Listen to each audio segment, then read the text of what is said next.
嘅，我哋要睇嗰個大 picture 就係點樣坐到個大浪啦。咁啊，當然我見到其實今日咧好多人問緊嘅問題咧就係、呢隻股票個止蝕位係點？止賺位喺邊啊？咁我見到嗰啲股咧其實都升得近期即係呢排升得幾好下喎。咁啊，我諗都係大家升到上嚟嘅時候咧，升得咁多，好驚啊，好驚啊！跟住就嗱臨點樣走好啊？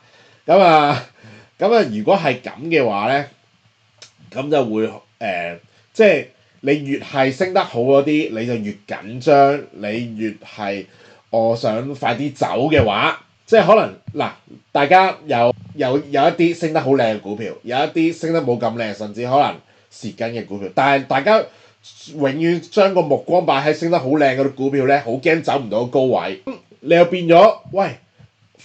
定近啲嘅止賺位啊，或者係跌落去咩即刻走啊，咁你變咗好容易咧就會走咗嗰啲靚嗰啲股票先啊嘛，係咪？